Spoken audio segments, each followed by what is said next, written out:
ಗಲಾಟೆ ಆಗಿರೋದು ಬ್ಯಾನರ್ ವಿಚಾರ ಗಲಾಟೆ 4 ಗಂಟೆಯಿಂದನೇ ಶುರುವಾಗಿದೆ. ಇದು 4 ಗಂಟೆಯಿಂದನೇ ಮಧ್ಯಾಹ್ನ 4 ಗಂಟೆನೇ ಸಪ್ರೇಟ್ ಮಾಡ್ಬೋದಾಗಿತ್ತು. ಸಣ್ಣ ವಿಚಾರ ಇದು. ಬ್ಯಾನರ್ ಕಟ್ಟಿರೋದು ಮನೆ ಅಥವಾ ಬ್ಯಾನರ್ ಕಟ್ಟಿರೋದು ನಿಜ, ಇಲ್ಲ ಅಂತ ಇಲ್ಲ. ಅದು ತೆಗ್ದುಬಿಟ್ರೂ ಆಗಿಬಿಡೋರು.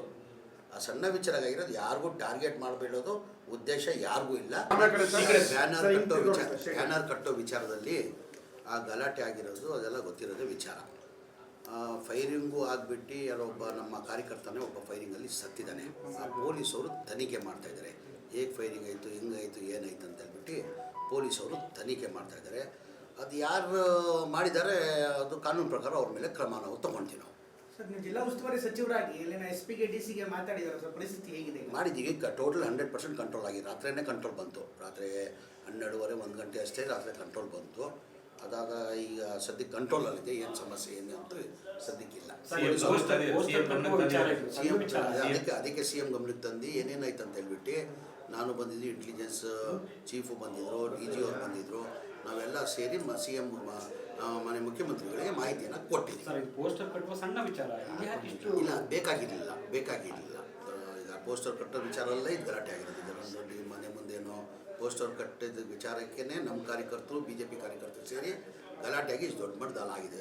ಪಾಪ ಒಬ್ಬ ನಿಧನ ಹೊಂದಿದ್ದಾನೆ. ಪಾಪ ಅಮಾಯಕ ಅವನು. ಪಾಪ ಒಳ್ಳೆ ಕಾಂಗ್ರೆಸ್ ಪಕ್ಷದ ಕಾರ್ಯಕರ್ತ, ಒಳ್ಳೆ ಸೋಷಲ್ ವರ್ಕರ್ ಮಾಡೋನು, ಒಳ್ಳೆ ಜನ ಸೇವೆ ಮಾಡೋನು.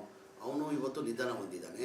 ಈಗ ಫೈರಿಂಗ್ ಯಾವ ಥರ ಆಯಿತು ಅಂತ ಹೇಳ್ಬಿಟ್ಟು ಪೊಲೀಸವರು ತನಿಖೆ ಮಾಡ್ತಾ ಇದ್ದಾರೆ. ಈಗ ಆಲ್ರೆಡಿ ಇದು ಬಾಡಿ ಪೋಸ್ಟ್ಮಾರ್ಟಮ್ ಆಗಿದೆ ಅನಿಸ್ತಾ ಮಾಹಿತಿ ನನಗೆ ಬಂದಿದೆ. ಈಗ ಪೊಲೀಸವರು ತನಿಖೆ ಮಾಡ್ತಾ ಇದ್ದಾರೆ.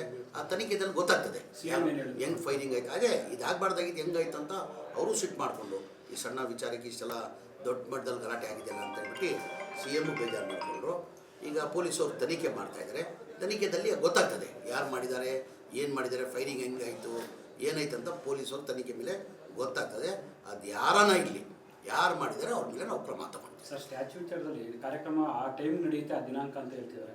ಸೊ ಅದಕ್ಕೆ ಇಲ್ಲ, ನೋಡುವ, ಈಗ ಚರ್ಚೆ ಮಾಡ್ತೀವಿ ನಾವು. ಈಗ ನಾಗೇಂದ್ರ ಆಲ್ರೆಡಿ ಈಗ ಆನ್ ದ ವೇ ನಾಗೇಂದ್ರ ಅವರು ಬಳ್ಳಾರಿಗೆ ಹೋಗ್ತಾ ಇದ್ದಾರೆ.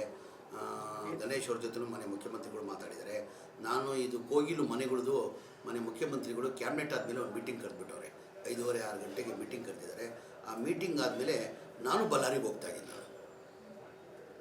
ಓಕೆ ಸರ್, ಇದ್ರ ಜೊತೆಗೆ ಸರ್ BJP ಆರೋಪ ಮಾಡಿದೆ, ಹಿಂದೆ ಬಳ್ಳಾರಿಗೆ ಪಾದಯಾತ್ರೆ ಮಾಡಿದ್ರು ಸಿದ್ದರಾಮಯ್ಯ ಅವರು.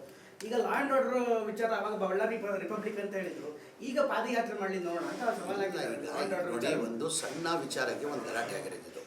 ಯಾವುದು ಬ್ಯಾನರ್ ಕಟ್ಟೋ ವಿಚಾರಕ್ಕೆ ಗಲಾಟೆ ಆಗಿರೋದು. ಕಾರ್ಯಕರ್ತದಲ್ಲಿ ಕಾಂಗ್ರೆಸ್ ಕಾರ್ಯಕರ್ತರು ಹಾಗೂ BJP ಕಾರ್ಯಕರ್ತರಲ್ಲಿ ಗಲಾಟೆ ಆಗಿ ಇಷ್ಟು ದೊಡ್ಡ ಮಟ್ಟದಲ್ಲಿ ಆಗಿರೋದು. ಕಾರ್ಯಕರ್ತನ ಕುಟುಂಬ ಏನೋ ಭೇಟಿ ಮಾಡ್ತಿರೋದು? ಇಲ್ಲ, ನಾನು ಹೋಗ್ತಾ ಇದ್ದೀನಿ. ಆಲ್ರೆಡಿ ನಾನು ಈಗ ಕ್ಯಾಬಿನೆಟ್ ಆದಮೇಲೆ ಅದಾದಮೇಲೆ ಕೋಗಿಲಿದು ಮನೆ ಮುಖ್ಯಮಂತ್ರಿಗಳು ಮೀಟಿಂಗ್ ಕರೆದಿದ್ದಾರೆ. ಆ ಮೀಟಿಂಗ್ ಆದಮೇಲೆ ನಾನು ಬಳ್ಳಾರಿಗೆ ಹೋಗ್ತಾ ಇದ್ದೀನಿ ಸಂಜೆ. ಯಾರ್ಯಾರು ಸರ್ ಮೀಟಿಂಗ್ ಇವತ್ತು ಹೋಗಿರೋದು?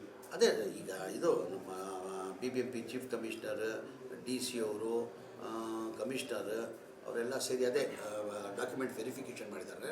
ಅದ್ರ ಬಗ್ಗೆ ಮಾನ್ಯ ಮುಖ್ಯಮಂತ್ರಿಗಳು ಮೀಟಿಂಗ್ ಕರೆದವ್ರೆ. ಸರ್, ವಿಪಕ್ಷಗಳು ಇವಾಗ ಇದನ್ನು ಆರೋಪ ಮಾಡ್ತಿರೋದೇನೆಂದರೆ ಜನಾರ್ದನ್ ರೆಡ್ಡಿ ಅವ್ರನ್ನ ಟಾರ್ಗೆಟ್ ಮಾಡಿ ಗುಂಡಾರಿಸಿದ್ರು.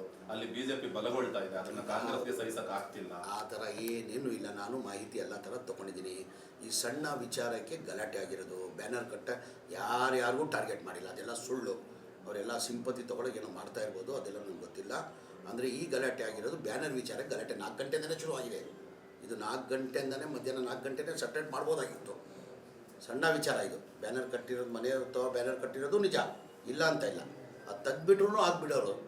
ಆ ಸಣ್ಣ ವಿಚಾರ ಆಗಿರೋದು ಯಾರಿಗೂ ಟಾರ್ಗೆಟ್ ಮಾಡಬೇಡೋದು ಉದ್ದೇಶ ಯಾರಿಗೂ ಇಲ್ಲ. ಇಷ್ಟು ದೊಡ್ಡ ಮಟ್ಟದಲ್ಲಿ ಆಗ್ತದೆ ಯಾರಿಗೂ ಗೊತ್ತಿಲ್ಲ. ರಿಪಬ್ಲಿಕ್ ಆಫ್ ಬಳ್ಳಾರಿ ಅಂತ ಟೀಕೆ ಮಾಡ್ತಿದ್ರು, ಈಗ ಅದು ರಿಪಬ್ಲಿಕ್ ಆಫ್ ಕಾಂಗ್ರೆಸ್ ಹೇಳ್ತಾ ಇಲ್ವಾ. ಇದು ಸಣ್ಣ ವಿಚಾರಕ್ಕೆ ಗಲಾಟೆ ಆಗಿ ದೊಡ್ಡ ಮಟ್ಟದಲ್ಲಿ ಆಗಬಾರ್ದಾಗಿತ್ತು. ನಮಗೂ ಒಬ್ಬ ಯುವಕಾರಿ ಅವನು ಪಾಪ ಪ್ರಾಣ ಕಳ್ಕೊಂಡಿದ್ದಾನೆ. ಅವ್ನ ಮನೆಯವ್ರ ಗತಿ ಏನು ಪಾಪ. ನಾವು ಹೇಳ್ತೀವಿ ಸಣ್ಣ ವಿಚಾರ ಅಂತ ನಾನು ಹೇಳ್ತೀನಿ, ನೀವು ಹೇಳ್ಬೋದು ಸಣ್ಣ ವಿಚಾರ ಗಾಢ ಚುಲಗೆ ಅಂತ. ಒಬ್ಬ ಯುವಕ ಪಾಪ, ಅವ್ನಿಗೆ ಇದಕ್ಕೇನು ಸಂಬಂಧ ಇಲ್ಲ. ಪಕ್ಷದ ಅಭಿಮಾನ ಮೇಲೆ ಹೋಗೋನೆ ಪಾಪ, ಪ್ರಾಣ ಕಳ್ಕೊಂಡವನೆ. ಅವ್ರ ಕುಟುಂಬದ ಗತಿ ಏನೀಗ? ನನ್ನ ಅನಿಸಿಕೆ ಅವ್ನ ವಯಸ್ಸು ಕಡಿಮೆ ಇರ್ಬೋದು, ಒಂದು 35-40 ವರ್ಷ ಹೊರಗಡೆ ಇರ್ಬೋದು. ಪಾಪ ಅವ್ನ ಗತಿ ಏನು ರೀ? ಅವ್ರ ಕುಟುಂಬ ಫ್ಯಾಮಿಲಿಯವ್ರ ಗತಿ ಏನು ರೀ ಅದು? ಪಾಪ ಅಮಾಯಕ ಪ್ರಾಣನ ಕಳ್ಕೊಂಡಿದ್ದಾನೆ. ಹಾಗಾಗಿ ನಾನು ಸಂಜೆ ಕ್ಯಾಬಿನೆಟ್ ಮೀಟಿಂಗ್ ಆದಮೇಲೆ, ಈ ಕೋಗಿಲಿದ ಮೀಟಿಂಗ್ ಆದಮೇಲೆ ನಾನು ಬಳ್ಳಾರಿಗೆ ಹೋಗ್ತಾ ಇದ್ದೀನಿ.